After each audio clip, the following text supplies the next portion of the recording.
Hello, beautifuls.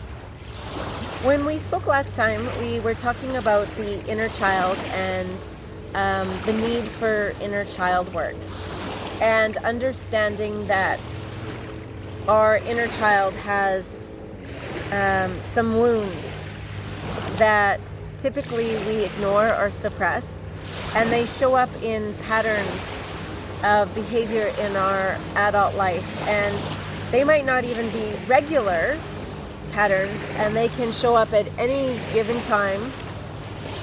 And so the goal is really to heal those wounds, so those patterns of behavior that aren't helpful can be changed.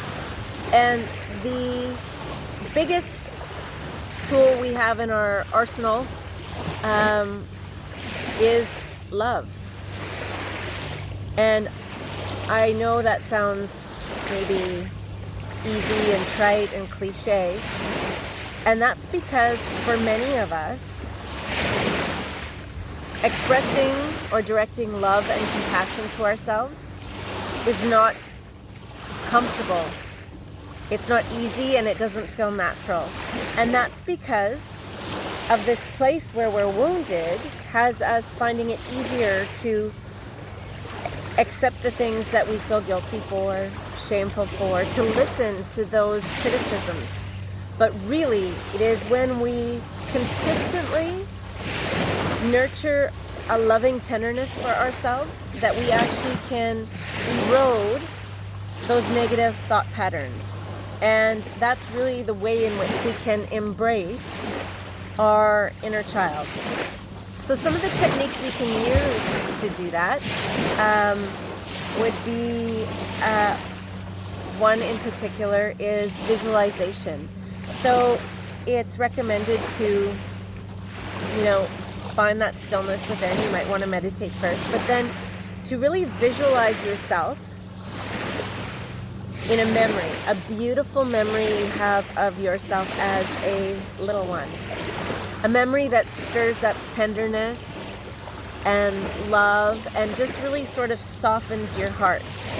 Because it is from this softened place in remembering this youthful one that is part of you, not separate from you, and yet we tend to think of it that way. It is in this place where we can actually connect deeply to that wounded part of us. And from that space, there are several avenues we can take. We can start a dialoguing process where we actually listen to see what it is that 5-year-old or little one is trying to tell us. And we can also show up and speak to them, saying the things that we regret or the things that we want to change, and just reassuring them that we're there. We can do that through dialogue. We can do that through journaling. In addition, once we start establishing that place where we have a dialogue going, the invitation is to do it more than once a day, because we're really starting to create a relationship here and an understanding. And it's like any other relationship. You don't just show up once in a while if you want to foster and strengthen a relationship. So the invitation is to try to dialogue with your little one at least more than once a day. And then things like, and I know this might sound corny, but it works, to invite your inner child, the little you, to come on some of the fun excursions that you're having in your day, like a hike or a drive, and to actually try to experience that as if there was a little one with you, or even from the eyes of the little one.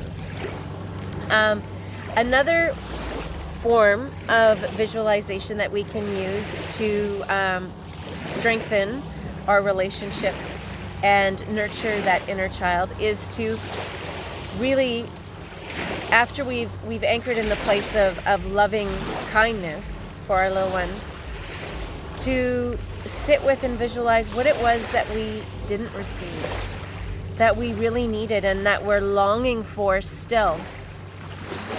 And This is not comfortable and it is not easy. A lot of emotion will come. And the point is to feel that emotion, to sit with it, and to allow it to express it, to come to the surface and express itself. And then from there, the invitation is to show up for yourself in such a way where that need, that want, is nurtured and fulfilled.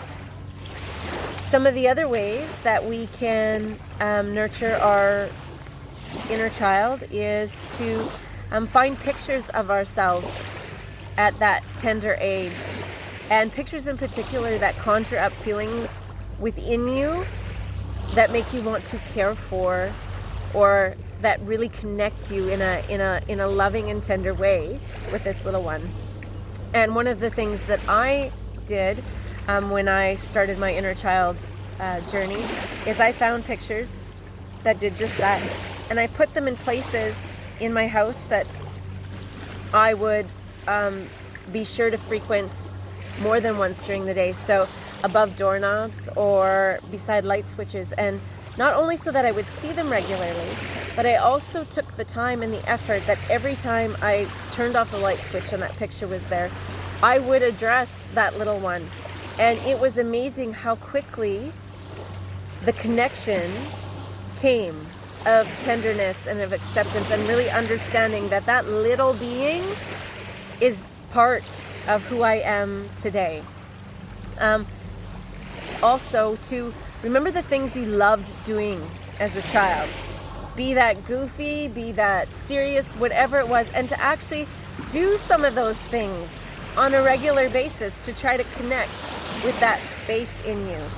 And because I like to keep these short, I will mention too that sometimes the wounding of our inner child is such that we might need assistance to help heal that. To even connect with our inner child might just be too painful. And so I would encourage you to reach out to some of the resources that are available, such as a somatic and trauma-informed therapist such as myself, body healers, maybe even a shaman, and to reach out to whatever resource it is that you feel drawn to, that you feel comfortable and safe with, because that is important, and to really work with them in engaging in your inner child work. But until we speak again, or not but, I guess, and until we speak again, please stay nourished, hydrated, and well rested.